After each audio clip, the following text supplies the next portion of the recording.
Good day, fellows and fillets. Today we're talking about the 500 Voom, 500 SR, Piss Missile, the gentleman's sport bike. Only the handsomest riders can handle these bad boys. Alright, first things first, let's talk about the aesthetics. God, it's hot. It is so hot.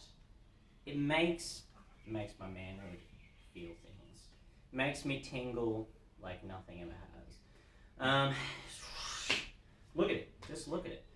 The color scheme. It's fucking fat. It's fat. Don't lie. Don't lie to yourself. The blue's not the best color. Don't give me that. Don't give me that bullshit. This one is well thought out. If the blue was like entirely blue, then we could talk. So, aesthetics. It has really cool ram airs on the front that sort of like, it really gives it that 90s vibe that they were aiming for. It really reminds me of all of those bikes, which it should, because that's what it was designed after. Your VFR 400, your ZXR 400, CBR 250RR, etc. 80s bikes as well, Gixxers, all that sort of thing. I'm going to stop trying to say so many times. So this is my first actual video with my face in it and motorcycles and whatnot that I'm uploading to this channel. I think it looks great. Twin disc brakes on the front. Kind of a shame they're not Brembos though, considering they do Brembos on a lot of other CFMOTO bikes. The twin undertail exhaust looks fat. It sounds fat too. It has a really, really deep note to it when you're getting all up in that jam. The ram air, it has a really good howl to it. I don't know if anyone's ridden an R6 that's watching this video, but it has a really, really deep like throaty ram air sound to it, which is really tickles me. What else? Riding position. First things first, took off the hero knobs. It's longer than my nipples when I walk outside in the brisk air, basically. You could probably bludgeon someone to death with this bad boy. It's so big. It's not bad, like, in terms of comfort. The seat's a bit lackluster.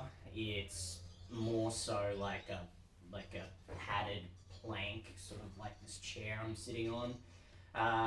You start feeling it at about like an hour mark. When you really start feeling it, the vibrations through the handlebars really good actually. It probably took about 3 hours until I started getting a little pins and needles in my fingies, but it was only the rider's throttle thumb. The bars are quite low. They're not ridiculously low like a ZX10 or a Panigale or an R1 or anything. They're still super sports-esque, but it's not a killer on your arms if you're used to riding stuff like that. Basically all of my bikes have been 1000cc friggin' stupid riding position things, so I'm probably not the best judge of that, whether or not it's comfortable. I think it's quite comfortable because I'm used to other stuff. Let's talk about handling, I suppose. It holds its corners really well. It goes where you tell it to go. You're not fighting it in any direction or anything. So directional changes are a tad on the heavy side. I feel like they'd probably have something to do more so with the rim weight. I don't think they would have saved every single gram they could on them, considering it's a pretty budget bike for what it is. It holds its line. It doesn't oversteer, it doesn't understeer, which is good. Let's talk about the stock CST tires as well. They're reasonably good. I actually ordered a set of Pirellis to swap them over immediately, but I figured I'll leave them on, considering I wanted. You fuck! Sorry, I just realized I didn't have my microphone plugged in the whole time in front of me. Jeez. let's talk about the suspension as well. So it's got rebound preload on the rear, and it's got compression and rebound on the front. It doesn't have preload, which is kind of a letdown. I would have figured they'd just put the same forks as the 675 on. You'd think that'd be a lot, I guess, cheaper in terms of making the bike if they were already doing those as well. But I'm no bicologist. I don't know the ins and outs of that sort of stuff at the factories. The engine, it's really quite torquey. It's more torquey than me when I've had a few Canadian clubs. Am I right, fellas? I think it produces around 49 newton meters of torque, which are like baby numbers, but I mean it's a little inline 4, so it's quite torquey for what it is. To do power wheelies in first, you sort of have to be around like 10,000 RPM, and your traction control needs to be turned off. Fuel economy, you'll probably get about 280 Ks to a tank if you're just riding on the highway the whole time. It sits at about 6,000 RPM on the highway, which is reasonably good, I suppose, considering I just jumped off of a 250 Hornet, which sat at like, 11,000 on the highway. Yeah, 11,000 RPM at 110 Ks an hour. So it's a bit of a jump from that. Next topic, quick shifter. It's okay. Like it works well most of the time. If you're below like 6,000 RPM, it can really like jump the bike and clunk. It really depends how warm the bike is, like what RPM you're quick shifting at, how much throttle you have, yada yada yada, all that sort of boring stuff.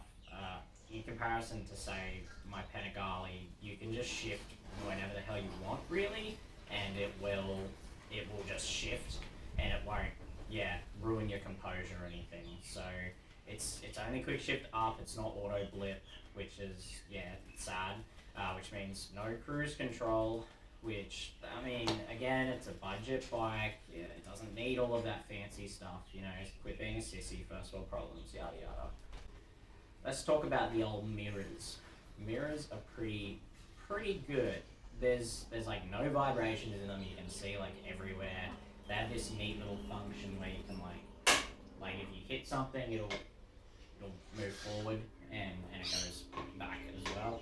I thought they were loose at first, and then I realised that I suppose it's just if you hit something, they'll just move back in opposed to killing you.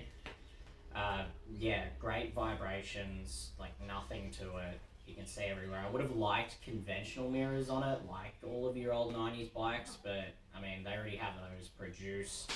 It does look like on the front there, they have a plate where it looks like maybe they initially intended to have standard mirrors on there, and maybe someone will create something to mount to that part to have standard mirrors. Fingers crossed. I'm sure people will bring multiple aftermarket accessories for these things at some point, depending how popular they are. The black seems to be sold out in Australia so far, the first shipment. There's still blue ones on order and available. We're on to the electronics now. So it's pretty basic. Front ABS, rear ABS, traction control 1 and 2, and off. And that's about it. So you have to be off the throttle to change your traction control settings, hold it in to turn it off, tap it once to change it to 1 or 2. But obviously one would be more intrusive than the other. If you hit like a bump or something like that when you're coming out of a corner, it will like cut the throttle a little bit, and you think your engine's dying or something, but it's just the traction control. You have to have it turned off to do fat nooners or anything like that if you want to do a 12 o'clock wheelie. It also has tyre pressure monitors and tyre temperature monitors. I don't know how accurate the tyre temperature monitors are. They might be tyre temperature air monitors to get it pretty close, but don't quote me on that. As I said, I'm not a bicologist, but it's a nice feature, and it makes you like look at it and think about it when you're riding. And with typical CFMOTO fashion nowadays, it has Bluetooth connectivity, so you can hook up your phone to it. You can skip music. You can take phone calls. It'll connect to your headset that's connected into your helmet, and obviously all of your updates, maps, and whatnot go through the CFMOTO Ride app, which you can track your bike also. So if someone picks it up and puts it in their backpack, you can see where it is. It will also tell you if someone's touched your bike, or if your bike's moved. It'll tell you that there was a vibration. It'll track your ride throughout the day. So if you go on a big ride, it will tell you where you went, which is a neat feature. But every time you turn off the ignition, it'll start a new one. So if you're stopping and starting a lot, then it's gonna chop up your stuff. So I mean, at the end of the day, you might be better off just using the Google Maps one. And with that comes talking about the brakes. So brakes really good actually. Like the fronts, they bite super hard. They have that initial dead spot of between getting full lock and then only applying the brakes ever so slightly. So they're not like a Brembo Master or anything. Obviously, don't install that ABS system as well. The only sort of fault with it is it's really the front's really intrusive. So it just when you bring it on, it just locks your lever in place basically. You can't apply more. You can't whatever. It doesn't do the typical little doot doot doot doot that the ABS would normally do in a car or on the rear. But yeah, I don't wanna find out that it's gonna do it right right as I'm coming into a corner or something, and I'm coming in hot.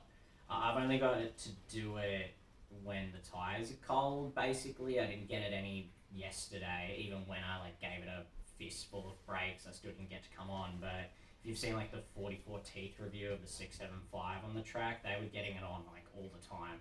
I assume the module's probably the same as the two. I haven't checked the part numbers yet, but from what they were explaining, it seems the same thing.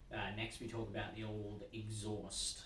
The exhaust sounds really good, just from factory. It's quiet initially on idle, obviously for your regulations and whatnot. But when you come onto pipe, it's very deep. You've got that intake howl coming, and you've also got that really deep exhaust note. So just standard exhaust, it sounds pretty fat. I do have some link pipes on order for it. I'm probably gonna put some fat Tiger maggots on it or something stubby, but it's most likely gonna be Tiger maggots because with the whole 90s bikes and whatnot, if you want 90s bike exhaust, you're probably going to get a Tiger system.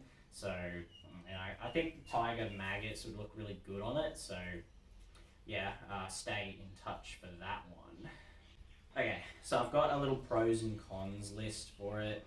So first pro, quick shifter, steering dampener from the factory. But as I stated previously, the quick shift is a bit lackluster, so I kind of have it on a pro and a con because of that. Just because you're getting it straight from the factory. The steering dampener is adjustable, so you can make it looser or tighter if you want to. If you're doing those fat wheelies or you're lifting the front wheel so much, brothers, that you're getting any head twitch. I've got it maxed out at the moment on the stiffest setting, and it's not super stiff, but it definitely does stop if you do come back down on those bumps or anything like that. Yeah, the exhaust note straight from the factory sounds really good, and I appreciate that. Handling straight out of the box, you can go and do fun things. You're not gonna find yourself wanting more just immediately. I definitely think that you could definitely put a stiffer spring in there, maybe not a progressive. I assume it has a progressive one in there, as basically everything does coming out of CFMOTO. And obviously on the top of the leaderboards is the style and just the cool factor of it. I do get a lot of looks on this bike, mostly the exhaust note will turn the initial head, and then you've got all the old people looking at it. And I assume they're the kind of people that would have had those original sort of sport bikes that do look at it, and it's flashing them back to their youth. Back in the day when they had pastel leathers, funky hairdos, suspiciously large nipples, and just 12 o'clock wheelies, straight past, non-existent speed cameras. Suspension, just the fact that you're getting it straight out of the box and you don't have to really upgrade anything. They're not name brand. I believe they're the same as the 800 MTX brand. I can't quite remember what they're called though. And just the fact that it's under 11 grand just straight out the door with 3 years unlimited kilometers warranty. Like, that's a fat plus in my books. And we're on to the cons. I know what you're thinking. Michael doesn't have any cons. Look at it. It's fucking hot. But no, it has cons. I know. Snatchy throttle. Typical CFMOTO, baby. It just like rolling off the throttle and then rolling on the throttle. Yeah, and not in a really cool I'm doing a wheelie way sort of thing. The quick shifter. So as I said, it's a plus and a minus. It's pretty. It's above average. Like, I really think it could be better. I don't know if it's something to do with how this one's set up. I know there's different like quick shifter types on how they actually work. Sale value. It's a CFMOTO. Like, if you want a good bike at a good price, you can buy a CFMOTO.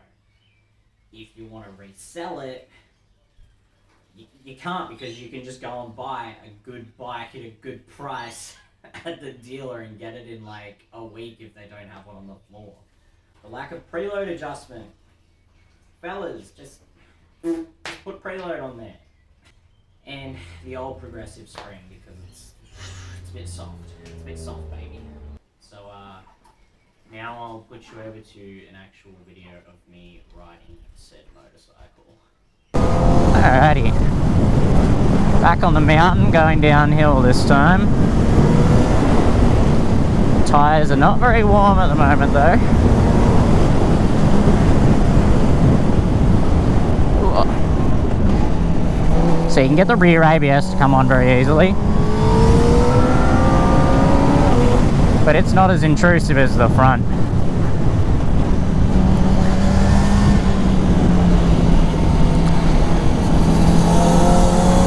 But it holds its line very well, and it doesn't try and oversteer or understeer. It's just goes where you want to. Directional changes, not too bad.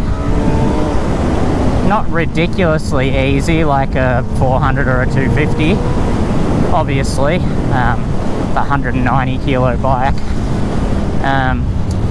but I'd say it'd probably be a bit worse at those higher RPMs. Not higher RPMs, high speeds rather.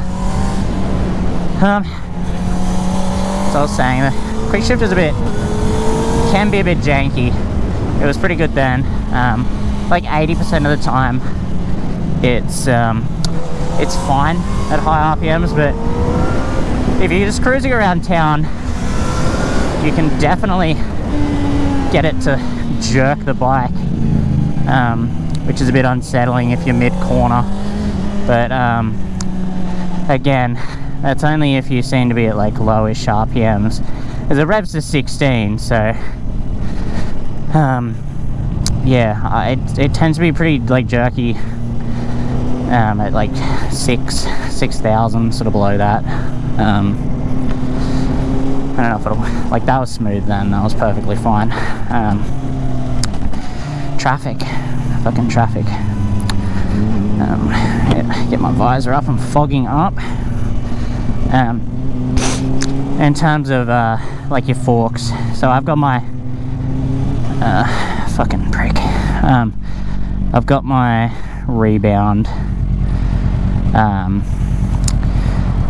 I've altered the clicks a few, and my compression I have maxed out basically, and it does dive under heavy braking. Obviously, it probably has progressive springs in there. That was a bit jerky there. Yeah, it probably has progressive springs, which wouldn't help. Obviously, I feel like it'd probably work a lot better once you put standard springs in it. Maybe a tad stiffer, but it's quite firm though. It's not friggin', it's not an inch of 300, you know. it is definitely confidence inspiring, like if you've never actually ridden anything with reasonable suspension. And obviously it's no track bike, but for the weekend warriors on the road, it's definitely ample by the feels of things. I haven't felt anything bad through these tires yet. I've come pretty close to knee down up here, and I well, they're out now 32 degrees apparently. I feel like for these tires themselves, they're a dual compound, so tougher in the middle and softer on the outside, which it is soft on the outside. I haven't broken traction or anything on it yet, but I mean at the same time it only makes like 50 Newton meters of torque, so it's not like I am particularly going to break traction super easily like that 650 behind me. It doesn't have the torque to pull it that hard. That has the old traction control that would help out if I were to break traction, which is also very upsetting because it stops you from doing wheelies.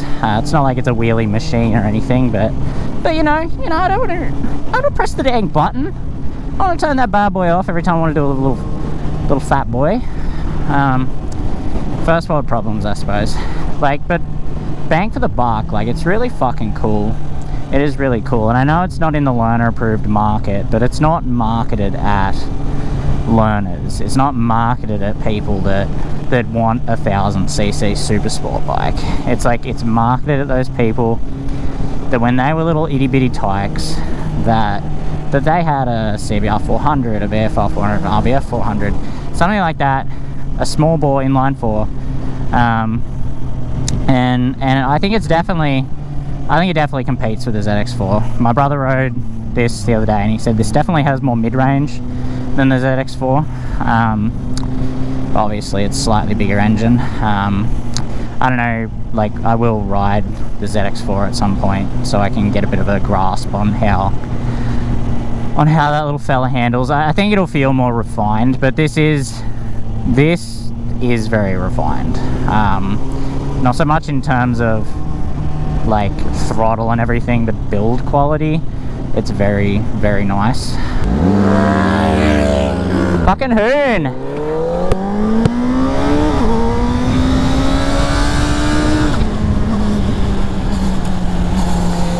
Throttle's a bit jerky at times. It's mostly on the off.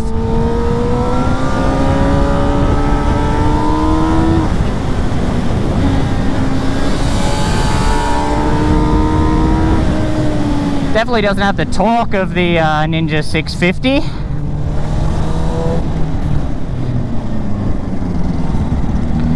We continuing, buddy. He's hungry. He's just a little hungry fella. Fucking water!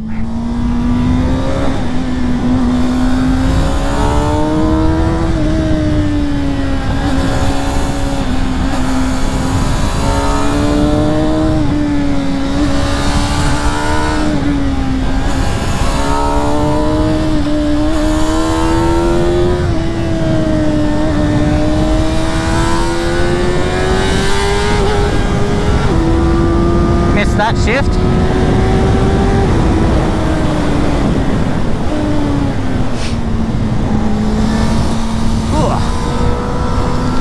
But as I said, the tires are actually quite, they're reasonably good. I'm not scared of them. I don't know if this is wet here. But yeah, it does have a nice intake noise when you're getting up in that high RPMs.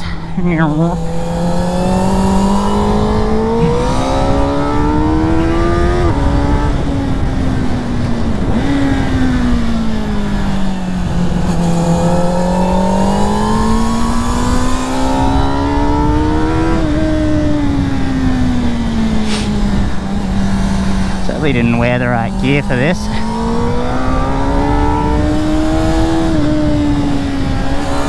Another tight one. That one looks like a tight one. Sort of.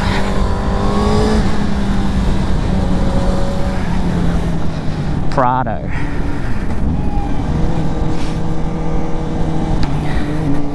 But yeah, it does do little wheelies if you want to. Turn that shit off. Turn that traction control off, baby. You can... I haven't tried it in second gear. It probably won't wheelie in second gear, but it does in first. It does a little fat boy.